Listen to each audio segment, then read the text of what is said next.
Hello everyone. तर आज आपण बनवणार आहोत पोंग पुलाव. पोंग म्हणजे गुजरातीमध्ये हुरड्याला पोंग असे म्हणतात. आणि आता जो सीझन सुरू आहे म्हणजे विंटर रेसिपीमध्ये आपण पोंग पुलाव करत असतो. आपल्या इकडे हुरड्याचे अनेक प्रकार केले जातात. भाजून खाल्ला जातो, असे त्याची भेळ वगैरे करून खाल्ली जाते. पण गुजरातमध्ये ह्याचा पुलाव बनवतात.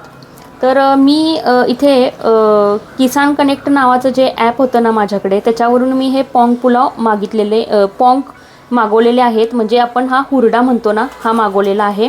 अगदी फ्रेश आहे आणि तुम्ही बघू शकताय अगदीच फ्रेश आहे. इथे त्याचा कलर देखील हिरवा हिरवा गार आहे.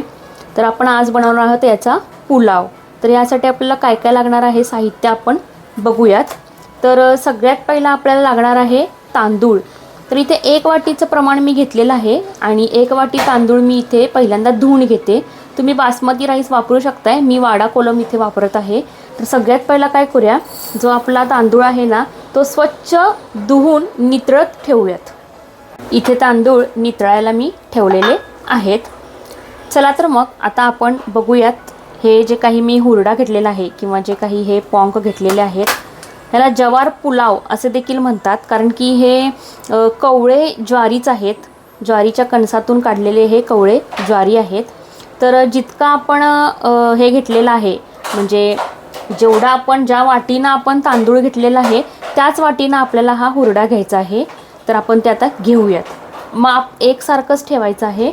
जेवढा आपण हे घेतलेलं आहे, हुरडा घेतलेला आहे, तेवढंच आपल्याला तांदूळ घ्यायचा आहे. दोघांचं प्रमाण आपल्याला सम ठेवायचं आहे, तेव्हाच तो अतिशय उत्कृष्ट असा पुलाव लागतो. इथे मी तेवढ्याच वाटीने काय घेतलेला आहे, आपला जो हुरडा आहे किंवा पोंग आहेत ते मी इथे घेतलेले आहेत. आता सगळ्यात पहिलं आपण काय करायचं, हे सुद्धा स्वच्छ धुवून नितळत ठेवायचं आहे. कारण की हे जेव्हा प्रोसेस केलं जातं किंवा हे आपल्यापर्यंत जेव्हा पोचतं ना, तेव्हा त्याच्यावरती अनेक प्रोसेस झालेले असतात. अनेकांचे हात याला लागलेले असतात. राखेमध्ये किंवा वाळूमध्ये किंवा मातीमध्ये ह्याच्यावरती प्रोसेस होत असते.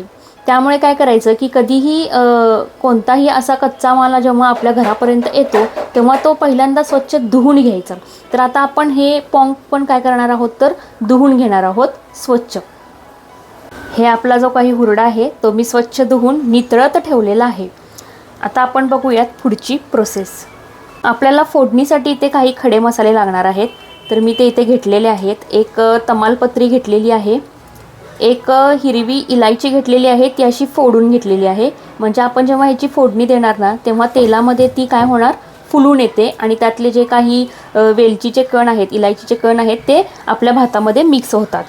3-4 काय केलेले आहेत तर लवंग घेतलेले आहेत. एक स्टार फुलचा अर्धा तुकडा घेतलेला आहे. इथे मी एक दालचिनीचा तुकडा घेतलेला आहे आणि 4 मिरे घेतलेले आहेत. त्याच पद्धतीने इथे मी जिरे घेतलेलं आहे. तर हे सगळं आपलं तुपाच्या फोडणीमध्ये जाणार आहे.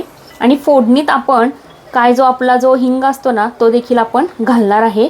त्याच पद्धतीने आलं लसणाची पेस्ट घेतलेली आहे, जी खरंच खूप इम्पॉर्टंट आहे ह्या पुलावमध्ये. इथे मी फ्रेश जी आपली कोथिंबीर आहे ना ती चिरून घेतलेली आहे बारीक, ती आपण गार्निश करणार आहोत. आणि एक अर्धा तुकडा मी मिरचीचा घेतलेला आहे, तो पण असा मधून काय केलेला आहे, कट केलेला आहे. बस इतकाच जो काही आहे तो स्पायसीनेस आपल्याला हवा आहे. तुम्ही तुमच्या आवडीनुसार कमी जास्त तिखट बनवू शकता. घरात जर लहान मुलं खाणार असतील तर नेहमी कमी तिखट बनवलं तर ते आवडीनं खाऊ शकतात.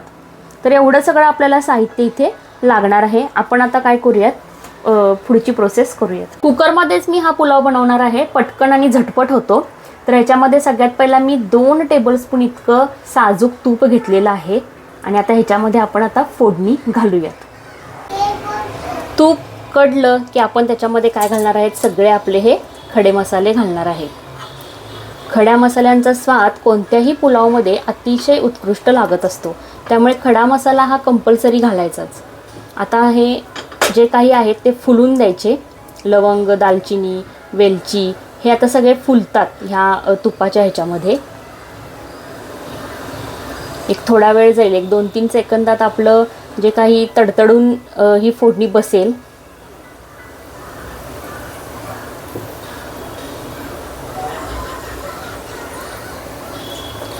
अतिशय उत्कृष्ट स्वाद येतो कोणत्याही पुलावला खड्या मसाल्यांमुळे.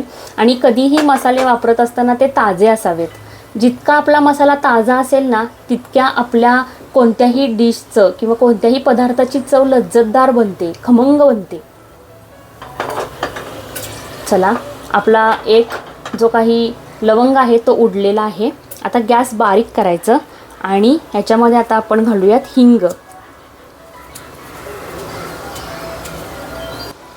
आता घालूयात आपण हिंग. हिंग घातल्यानंतर आपण यात घालूयात जिरा. जिऱ्याने पण कोणत्याही पुलावला छान स्वाद येतो. आणि राहिलेला आपण जे काही आलं लसणाची पेस्ट होती ती मी आता ह्याच्यामध्ये घातलेली आहे.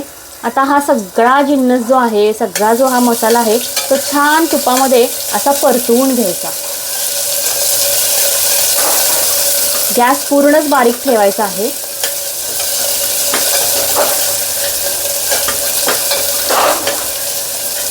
आपल्याला कोणताही जिन्नस करपवून द्यायचा नाहीये.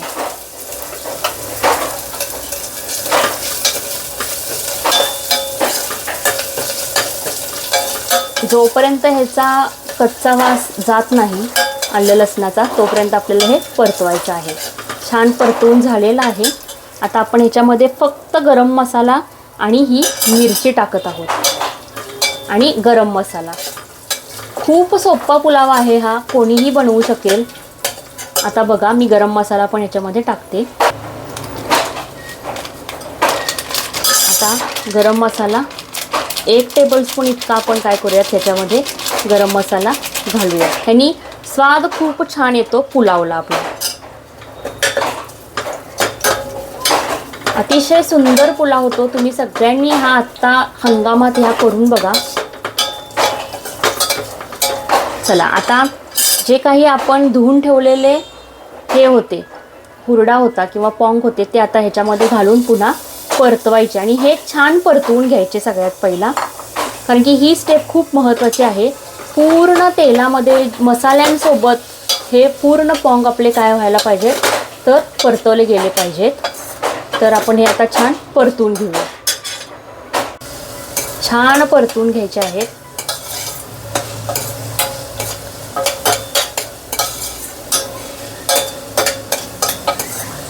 म्हणजे सगळा मसाला हा तुपातला जो स्वाद असतो ना, ह्या पूर्ण हुरड्याला देखील बसतो. त्यामुळे आपण काय करायचं आहे, हे छान असं तुपात ह्या मसाल्यांमध्ये परतवून घ्यायचे आहे. त्याचा जो हुरड्याचा पण जो कच्चा सुवास किंवा कच्चा वास असतो ना, तो सगळा निघून जातो असं परतवल्यामुळे. आणि एक खमंगपणा आपल्या पुलावला मिळतो. खूप छान पुलाव, अगदी पौष्टिक पुलाव असतो हा. तुम्ही सगळ्यांनी आत्ता घरामध्ये हा बनवा, जर तुम्हाला असा हुरडा जर अवेलेबल झाला तर. आता झालेलं आहे माझं परतून. आता आपण काय करूयात, जे आपण नितळत ठेवलेले तांदूळ होते ते देखील आपण ह्याच्यामध्ये छान परतून घेऊयात. म्हणजेच काय की तांदळाला देखील पूर्ण मसाला काय व्हायला पाहिजे, तर ह्या तुपामध्ये परतवताना लागला गेला पाहिजे. तर अशा रीतीने हे तांदूळ देखील छान परतवून घेऊयात.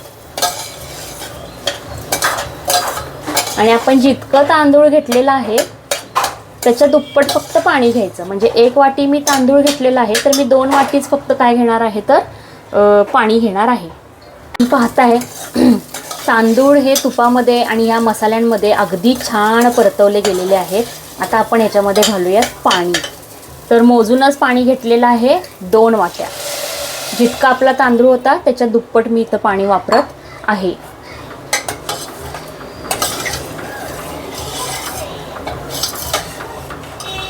आता ह्याच्यात घालूयात चवीनुसार मीठ. तर चवीनुसार तुम्ही ह्याच्यामध्ये थोडंसं मीठ घालून घ्यायचं. आणि एक जवळजवळ तुम्ही याला 3 शिट्ट्या मोठ्या गॅसवरती द्यायच्या. जास्ती गीर पण नाही आणि जास्ती कच्चाही किंवा सुटसुटीतही नाही, असा हा भात आपला तयार होतो, जो अतिशय सुंदर लागतो. चला तर मग आता 3 शिट्ट्या करून घेऊयात.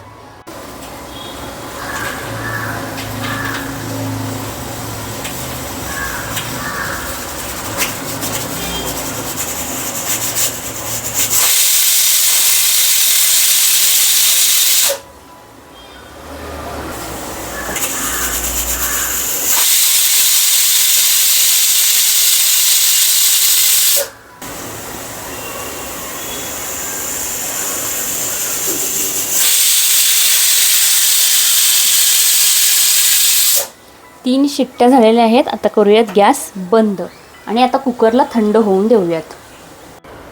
कुकर आपला पूर्ण थंड झालेला आहे. आता आपण काढून बघूयात आपला पुलाव कसा झाला. वाव, पुलाव देखील एक नंबर झालेला आहे. आता आपण काय करूयात, ह्याला थोडंसं सुट्टा करून घेऊयात.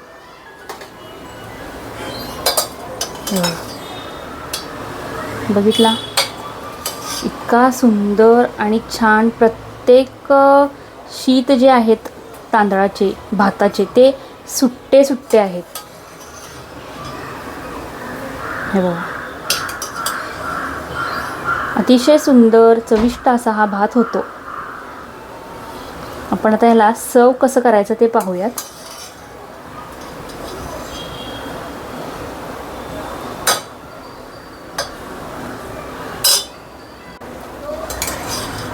पूर्ण गरम गरम या भाताला सर्व करायचं. हे बघा, प्रत्येक शीत आणि शीत काय दिसतो आपल्याला वेगळा दिसत आहे. असंच आपल्याला हा भात शिजवायचा आहे.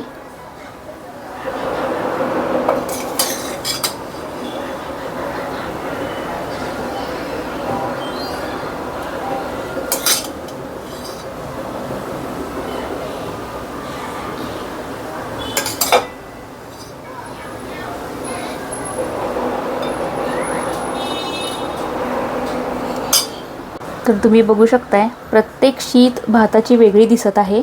आणि अशा रीतीने आपला हा पुलाव इथे तयार आहे. आता सर्व करताना काय करायचं, आपण जी बारीक चिरून ठेवलेली कोथिंबीर होती ती थोडीशी गार्निश करून आपण हा पॉंग पुलाव सर्व करू शकतो. आणि कुणाला आवडत असेल तर नेहमी पुलावावरती जो काही लिंबू असतो ना, तो अजून छान दिसतो. तर लिंबू पिळून हा भात शक्यतो खावा, म्हणजे अजून स्वादिष्ट लागतो.